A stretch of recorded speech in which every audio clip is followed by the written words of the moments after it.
नमस्ते बच्चों।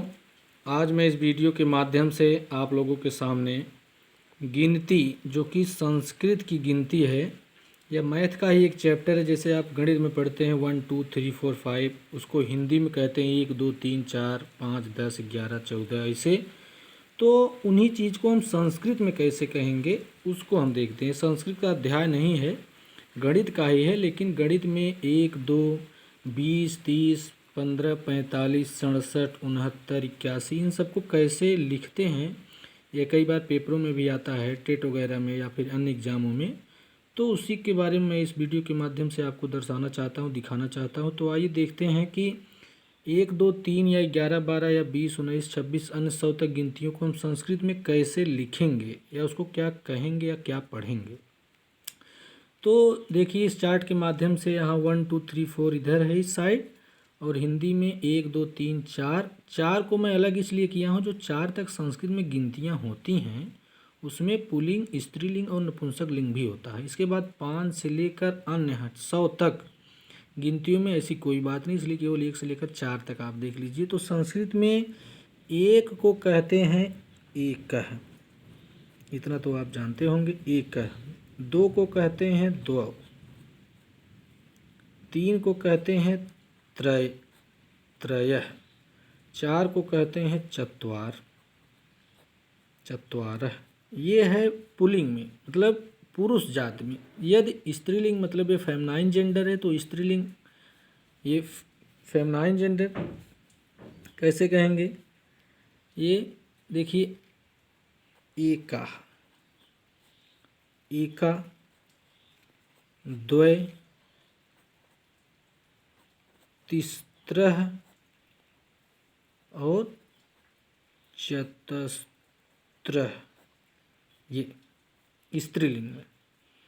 ये मैस्कुलिन जेंडर, ये फेमनाइन जेंडर, ये न्यूटर जेंडर, नपुंसक लिंग। तो इसको कहते हैं, एक को कहेंगे एकम, जहाँ पर एकम आएगा तो समझ लेंगे या किसी कुर्सी मेज नपुंसक लिंग की बात हो रही है। एका आएगा तो स्त्रीलिंग, एकः आएगा तो पुल्लिंग। 2 को द्वय, मतलब फेमनाइन जेंडर, न्यूटर जेंडर, स्त्रीलिंग और नपुंसक लिंग बराबर है लगभग। त्रीणि, और इसको कहते हैं चत्वारि। ये तो हो गया 1 से लेकर 4 तक पुल्लिंग, स्त्रीलिंग, नपुंसकलिंग। अब आप देखते हैं 5 को संस्कृत में क्या कहते हैं। 5 को आप जानते हैं पंच, 6 को खट, इसको ख पढ़ेंगे, स नहीं पढ़ेंगे। यदि ख ऐसा पहले आता है तो ख पढ़ा जाता है, बीच में अंत में आता है तब स पढ़ा जाता है। 7 को कहते हैं सप्त, 8 को कहते हैं अष्ट, 9 को कहते हैं नव, हिंदी में रहेगा तो ऐसे और संस्कृत में रहेगा तो ऐसे। 10 को कहेंगे द और स, ये देख लीजिए अंतर। अब ये हो गया 10 तक, 1 से लेकर 10 तक यहाँ हो गया। अब चूंकि 10 है तो इसी 10 को 1 2 3 में लगाते जाएंगे, एकादश, द्वादश, त्रयोदश, इसी तरीके से होता है गिनती, ज़्यादा दिक्कत नहीं है। तो 11 को कहेंगे एकादश, 12 को कहेंगे द्वादश, 13 को कहेंगे त्रयोदश, 14 को कहेंगे चतुर्दश,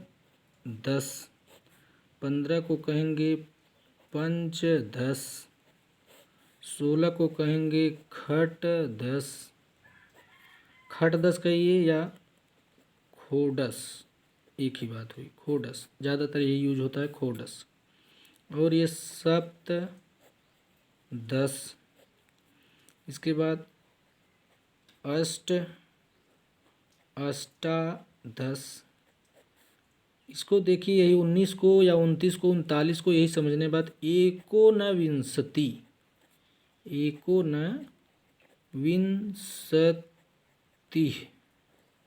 इसको एकोनविंशति या नवदश या ऊनविंशत,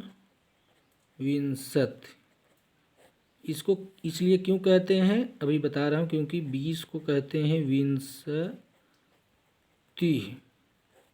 ये 20 को कहते हैं विंशति, एकोनविंशत मतलब विंशत में यानी 20 में 1 नहीं है तो 1 नहीं रहेगा तो 19।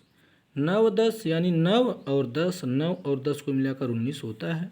ऊनविंशत यानी विंशत में 1 नहीं है तो 20 में जब 1 नहीं रहेगा तो इसको 19 कहते हैं और विंशत। अब इसी विंशत में एक विंशत, दो विंशत, त्रयोविंशत, 21, 22 ऐसे आता चला जाएगा। इसी तरीके से पूरी 100 तक। केवल हमको याद करने वाली चीज़ें यह है कि ये 10 तो मान लीजिए आप जानते हैं, विंशत और ये 30 को क्या कहेंगे जो है त्रिंशत,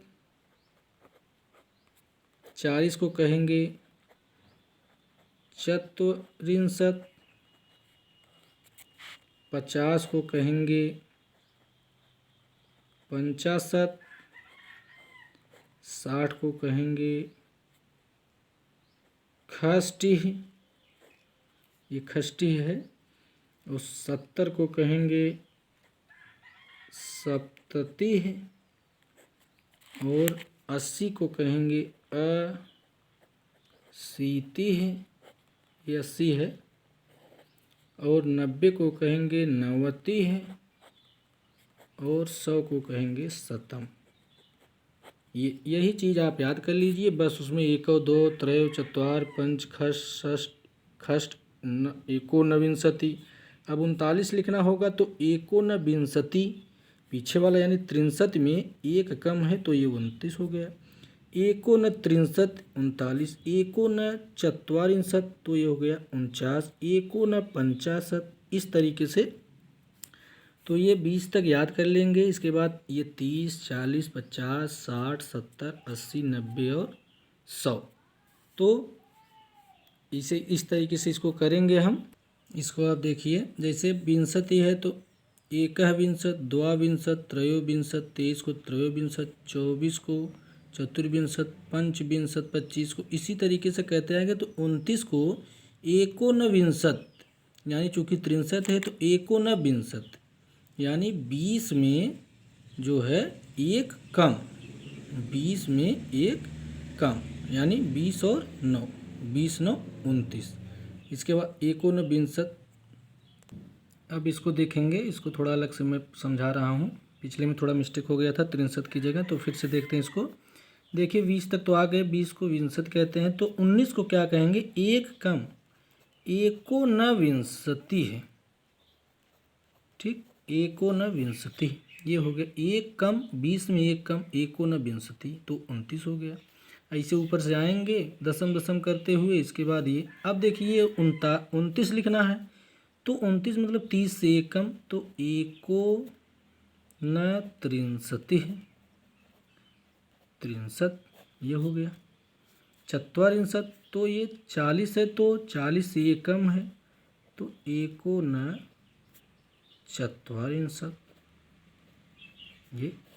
ऐसे ही एकोनपंचारिंशत, एकोनषष्ठिंशत, एकोनसप्ततिः, एकोनअशीति, 79 को एकोनअशीति, 90 को एकोननवति, शतम को एकोनशतम यानी जब 99 आएगा तो एकोनशतत,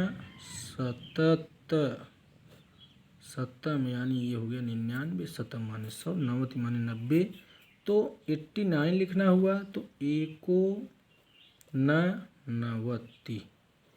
आप 10 तक याद कर लीजिए, 20 तक, और नीचे ये विंशत, त्रिंशत, चतुर्विंशत, पंचषष्ठ ये सब याद कर लेंगे। उसमें 1, 2, 3, चतुर्चखष्ट, पंच, सप्तम, अष्ट, नव और इसके बाद ये जोड़ते जाएंगे तो 1 से 100 तक गिनती पूरी हो जाएगी।